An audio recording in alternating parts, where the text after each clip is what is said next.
এই রাজ্যে 18 বছর জেনারেল সেক্রেটারি ছিল, 18 বছর। সেটা বড় ব্যাপার, বুঝলেন? এটা চারটিখানি কথা নয়। এই রাহুল সিনহা ভারতবর্ষের মধ্যে সবচেয়ে বেশি সময়, আজ পর্যন্ত পার্টি সৃষ্টি থেকে বেশি সময় রাজ্য সভাপতি ছিল। আমার চেয়ে বেশি রাজ্য সাকসেসফুল না নন সাকসেসফুল সেটা আলাদা কথা।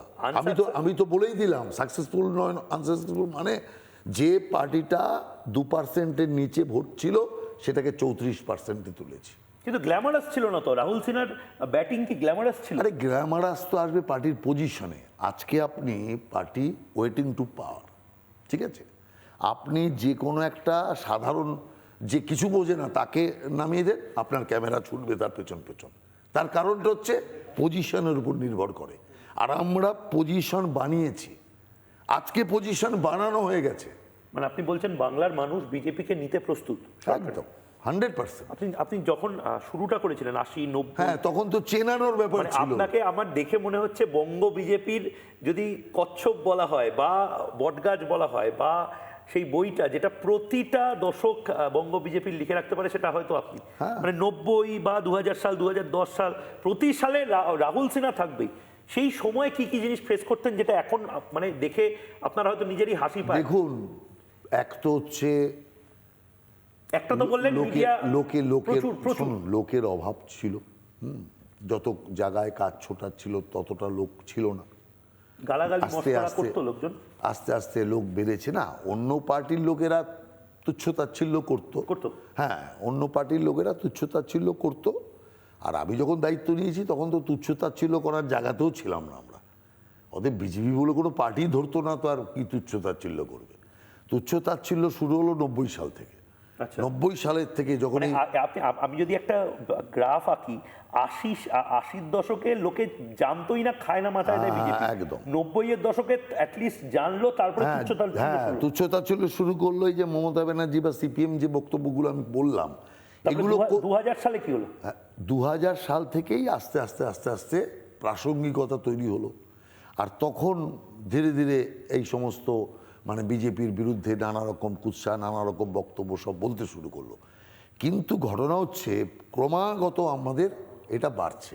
আপনি দেখুন, যখন 2009 আমি ক্ষমতায়, আমি প্রেসিডেন্ট হলাম, তখন পার্টির ভোট পার্সেন্টেজ আমি বললাম 1.72%, মানে 2%-এর নিচে। তখন বিজেপি কত নম্বর পার্টি ছিল? 4 নম্বর পার্টি। 3 নম্বরই কোনো মূল্য নেই, 4 নম্বরের কি মূল্য থাকবে? হ্যাঁ, বেশিরভাগ জায়গায় দিতে পারতেন 294। না না না, কোনো প্রশ্নই উঠতো না। 294 সিট কোথা থেকে দেবো? কত কার্যকর্তাই ছিল না। কিন্তু ঘটনা হচ্ছে এই জায়গা থেকে আস্তে আস্তে পার্টি সেকেন্ড জায়গায় আজকে চলে এসছে। আচ্ছা রাহুলদা, এরকম আপনি আপনার উদাহরণ বলছেন 40, মানে আপনি চুরি করেছেন না, দুর্নীতি করেছেন না, খারাপ সাংগঠনিক দায়িত্ব পালন করেছেন, এগুলো সমস্ত আলাদা বিষয়। আপনি 40 বছর একটা দলে, যেখানে এত সহজে মানুষ এই দল ওই দল করে, সেখানে আপনি 40 বছর একটা দলে থাকলেন। আপনার মতন বিজেপিতে কত সংখ্যক মানুষ আছে যারা এরকম 40 বা 30 বা 20 বছর ধরে এই আনুগত্য আছে? এখনো অনেক লোক আছে যারা, কি কারণে বিজেপি এটা, মানে বিজেপিকে তো বাঙালিদের দল বলা হয় না, বিজেপিকে বলা হয় সাম্প্রদায়িক, তারপরেও এত বাঙালি রয়েছে। বিজেপিকে বাঙালিদের দল বলা হয় না, এটা সিপিএম কায়দাটা শুরু করেছিল বিজেপিকে যাতে আটকে রাখা যায়, বাঙালি সমাজে যাতে বিজেপির অ্যাকসেপ্টেন্স না আসে। সেই বললাম না, বামপন্থীদের সব কিছু মমতা ব্যানার্জি নিয়েছে। সেই মমতা ব্যানার্জি এসে শুরু করলো ওই একই জিনিস, হিন্দিভাষীদের পার্টি, হিন্দিভাষী এখনো চিৎকার করছে হিন্দি। আপনি কি হিন্দিভাষী? না না, দরকার নেই তো। আমি তো বাংলাদেশের লোক, আমার তো জন্ম বাংলাদেশ। বাংলাদেশের সিওট্টে আমার জন্ম, মানে আমার সিওট্টের লোক আমি, কিন্তু জন্ম আমার ময়মনসিংহের নেত্রকোনায়। অতএব সেই কারণের জন্য মাছ মাংস কি আপত্তি আছে? কোনো আপত্তি কিসের? কোনো বিজেপির লোকের আপত্তি নেই। তাহলে বাংলায় এই যে ক্রমাগত মমতা ব্যানার্জির চেয়ে বেশি মাছ মাংস খায় বিজেপির লোকেরা। ওই সমস্ত তো অপপ্রচার করে রেখেছে। অতএব আমি পরিষ্কার বলি, মমতা ব্যানার্জির পার্টিতেও প্রচুর লোক আছে যারা মাছ মাংস খায় না। হতেই পারে, এটা কি আসে যায়, কিন্তু সংখ্যা, মাছ মাংস খাওয়ার লোকের সংখ্যা বেশি, বিজেপিতেও বেশি, ওর পার্টিতেও বেশি। কিন্তু ওরা মাছ মাংস নিয়ে নাটক করে কেন? আর বাঁচার কোনো রাস্তা নেই, সেই জন্য ওরা এটা করে রেখেছে, কিন্তু ঠেকাতে পারলো না। আজকে সারা পশ্চিম বাংলায় বাঙালি হৃদয়ে ঢুকে গেছে বিজেপি। আর দেখুন জয় শ্রীরাম যাকে ওরা অবজ্ঞা করেছিল, বাংলার ঘরে ঘরে আজকে জয় শ্রীরাম চলছে। না, তার মানে আপনি বলছেন, আপনি মানে আপনার থেকে ভালো এই অবজারভেশনটা হয়তো কারোর হবে না। 40 বছর আপনি বিজেপিটাই করছেন বাংলায়, এবং 40 বছরের পরিবর্তনগুলো আপনি চোখের সামনে দেখেছেন। আপনি বলছেন 2026-এ বিজেপি মানে অ্যাকসেপ্ট করে নিয়েছে বাংলার মানুষ, মানসিকভাবে ঢুকে গেছে বিজেপিটা। 100% বাংলার মানুষ এখন পরিত্রাণ চায়। ক্যামেরা আছে এটা ভুলে যান রাহুল। না, না, ক্যামেরা নেই, ক্যামেরার সামনে বলছি না, আমি ওইরকম আচ্ছা, বলি আমাকে না। একটা কথা বলতো, 2026-এ যদি বিজেপি হেরে যায়, পতাকা ধরার লোক থাকবে? 100% থাকবে, কিন্তু যারা কিছু পাওয়ার জন্য এসছে এরকম লোক তারা চলে আছে, যাবে। তা চলে যাবে। 21 সালে চলে গেছে না? তা পড়ে থাকবেন 21 আপনারাই? সালে যত লোক ছিল তার অনেক লোক চলে গেছে, কেন? মোহভঙ্গ হয়ে গেছে। তা আপনাদের ভেবেছিল- মোহভঙ্গ হয়নি কেন? আমাদের তবে না, আমরা তো আদর্শের জন্য করি, আমরা পদ পেলেও মানে আছি, না পেলেও আদর্শটা কি? আছি। বাংলায় রাজনীতি সিপিএম বা তৃণমূল বা কংগ্রেসের একটা ঘরানা ছিল, বিজেপির ঘরানাটা কি? মানে আমি বা বাংলার বহু মানুষজন বিজেপিকে কেন ভোটটা দেব? ভোট এই জন্য দেবে যে রাষ্ট্রকে যদি কেউ মহান করতে চায়, রাষ্ট্রবাদী কেউ থাকে, তা বিজেপি। আমি একটা উদাহরণ দিই আপনাকে, এখনই এই প্রোগ্রাম শেষ হলে আমি দেখিয়ে দিতে পারি। 5টা লোককে আপনি পাঠান যে কোনো একটা রাস্তার দোকানের পাশে যে কোনো জায়গায়, তারা কোনো ঝান্ডা নেবে না, কিচ্ছু নেবে না, তারা শুধু স্লোগান দেবে ভারত মাতা কি জয়। তারা স্লোগান দেবে ভারত মাতা কি জয়, ভারত মাতা কি জয়। আপনি লোককে দেখবেন বলতে শুনবেন যে এরা বিজেপির। আচ্ছা, যদি না বলে রাজনীতি ছেড়ে দেব, যে কোনো সময় প্রমাণ করে দেখাবো, যে কোনো জায়গায় যে কোনো মোড়ে। যে কোনো জায়গায় পতাকা ছাড়া ভারত মাতা কি জয় ভারত বললে- মাতা কি জয় বললেই বলবে এরা এরা বিজেপির। আপনি কি জিজ্ঞাসা করবেন এরা কারা, এই ভারত মাতা জয় তখন থেকে করছে, বলবে বিজেপি। না বললে রাজনীতি ছেড়ে দেব, এখানে ক্যামেরায় বলছি আপনাকে, করে দেখাবেন। কেন? যে লোকেরা জানে যে ভারত মাতার একমাত্র সাচ্চা সন্তান হচ্ছে বিজেপি। এটা আমাদের গর্ব কেন জানেন? এই যে বলছেন আপনি এতদিন কি করে আছেন, আছি এই কারণে যে এটা আমাদের গর্ব যে ভারত মার সাথে আমাদের একদম নাম অঙ্গাঙ্গিক জড়িত হয়ে গেছে। সমাজ ভারত মাতার সন্তান হিসাবে আমাদের একদম আইডেন্টিফাই করে নিয়েছে। নইলে তৃণমূল ভারত মাতার জয় বলবে না কেন? সিপিএম বলবে না কেন? কংগ্রেস বলবে না কেন? তো ওদের ভাবছে না কেন? ভারত মাতা তো আমরা অন্য কোনো কিছু বলিনি, জয় শ্রীরাম বলিনি। অতএব এই যে ভারত মাতার সাথে অঙ্গাঙ্গিকভাবে আমরা জড়িত, সেই কারণের জন্য এই আদর্শ। আচ্ছা, 2 নম্বর জিনিস হচ্ছে হ্যাঁ।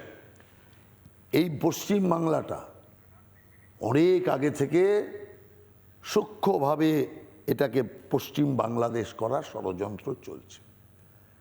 এটা আমরা সেই আগে থেকে বলছি, 40-42 বছর আগে কেউ থেকে। শুনতো আপনাদের কথা? না, শুনতো না তো, তখন তো বলতো এসব বিজেপি মিথ্যা বলছে। এখন প্রমাণ হয়ে গেছে। তার মানে আপনি বলছেন এখন পলিটিক্সটা করা, বিজেপির পলিটিক্স করা, বিজেপির হয়ে কথা বলাটা অনেক সহজ আপনাদের থেকে?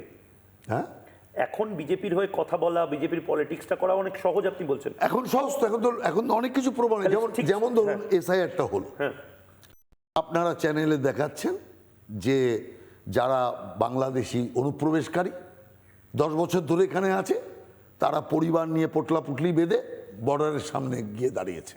আপনারাই চ্যানেলে দেখাচ্ছেন, তাদের ইন্টারভিউ নিচ্ছেন, তারা বলছে আমরা 10 বছর ধরে আছি, এই বাংলাতেও নাম আছে, ওই বাংলাতেও নাম আছে, এখন এখানে এসআইআর হচ্ছে বলে এখন পালাচ্ছি।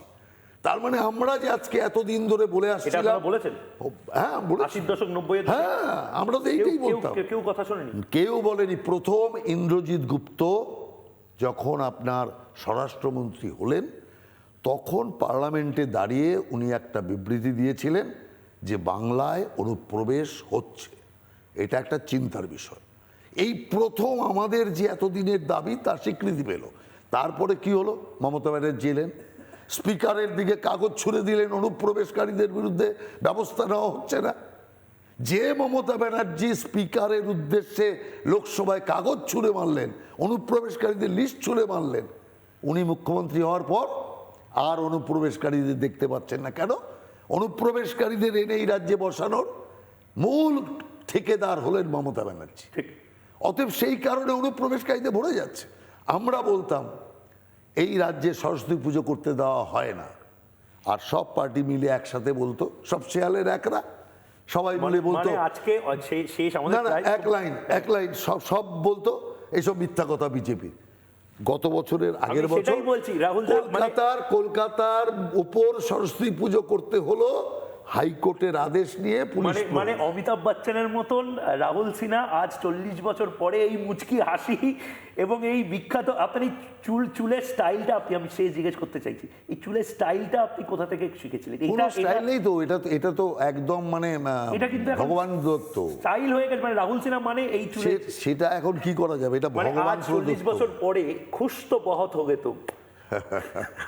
না না, ঘুষ কিছু না, কাজ করার সীমা বেড়েছে, নতুন জায়গায় কাজ করার একটা অভিজ্ঞতা এসছে, যেখানে যেখানে কাজ পার্টি দিয়েছে সেখানে সার্থকতার সাথে কাজ করেছি, গৌরবের সাথে কাজ করেছি এবং যথেষ্ট দক্ষতার সাথে কাজ করেছি।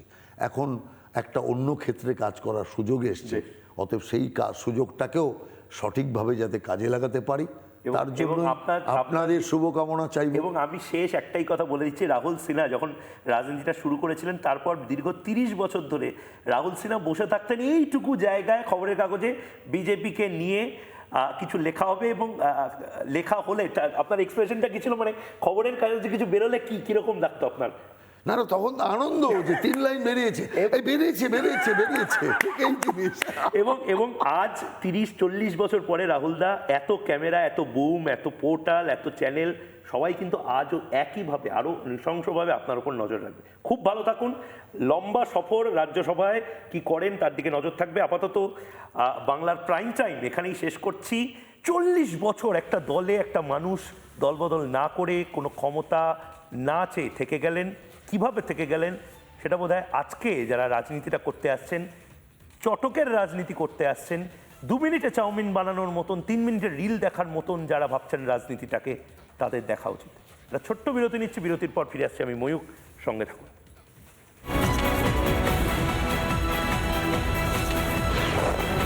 নানা ধরনের কন্টেন্ট দেখার জন্য লাইক করুন, শেয়ার করুন আমাদের ফেসবুক পেজ, সাবস্ক্রাইব করুন আমাদের ইউটিউব চ্যানেল। পাশাপাশি অন্যান্য ব্রেকিং নিউজের জন্য অবশ্যই চোখ রাখুন রিপাবলিক বাংলায়।